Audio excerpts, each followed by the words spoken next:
Halo semuanya, siapa di antara kalian yang pernah merasa gelisah saat melihat penggunaan bahasa yang tidak benar pada media elektronik atau media cetak? Seperti saat melihat tulisan atau komentar di mana terdapat ejaan ataupun tata bahasa yang salah. Nah, di video kali ini, kita akan membahas tentang realitas kebahasaan dalam media elektronik maupun media cetak. Yuk, simak sampai habis! Bahasa adalah salah satu aspek penting dalam komunikasi, sehingga kita harus memperhatikan penggunaannya, terutama di media elektronik dan media cetak. Kesalahan penggunaan bahasa sering terjadi pada platform media elektronik, seperti media sosial yang digunakan oleh masyarakat saat ini. Maka, penggunaan bahasa yang baik dan benar diperlukan agar pesan yang disampaikan kepada orang lain dapat dimengerti dengan jelas.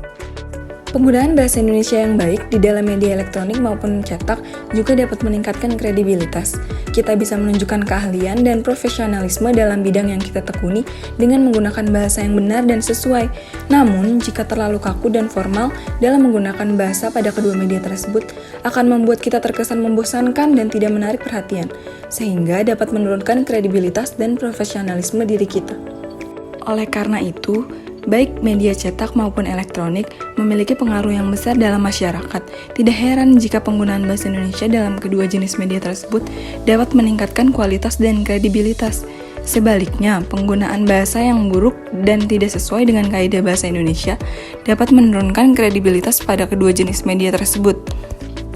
Untuk mengetahui pemahaman masyarakat terkait kebahasaan, kami melakukan survei melalui kuesioner menggunakan platform Google Form yang disebarkan pada rentan waktu 12 Mei sampai dengan 19 Mei 2023. Kami menargetkan jumlah responden kuesioner sebanyak 50 orang karena jumlah tersebut sudah mewakili sampling yang kami lakukan di beberapa daerah pada rentan usia remaja hingga dewasa.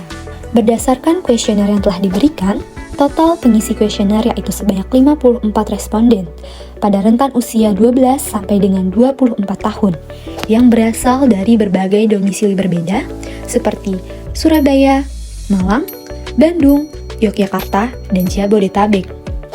Dari hasil kuesioner dapat diketahui, sebanyak 55,6% responden sering membaca berita atau artikel, baik dalam media elektronik maupun media cetak, dengan 61,1% responden jarang memperhatikan penggunaan bahasa yang sesuai dengan kaidah KBBI pada berita atau artikel dalam media elektronik maupun cetak. Mayoritas responden merasa terganggu saat menemukan kesalahan ejaan atau bahasa dalam media cetak maupun media elektronik.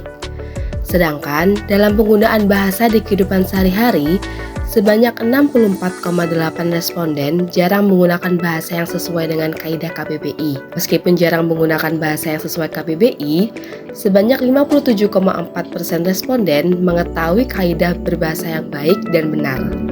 Dari survei tersebut dapat disimpulkan bahwa penggunaan bahasa yang sesuai KBBI dalam media cetak dan media elektronik sangatlah penting.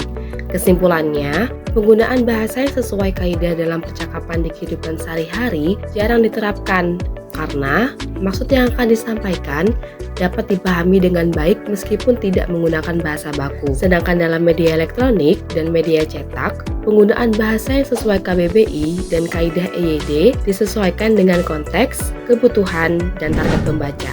Teman-teman, penggunaan bahasa Indonesia yang baik dan benar memang sangat penting, terutama di media elektronik dan media cetak.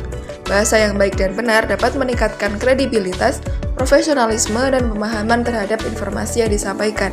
Namun, kita juga harus memperhatikan konteks penggunaan bahasa agar pesan yang disampaikan dapat dimengerti dengan mudah dan tepat.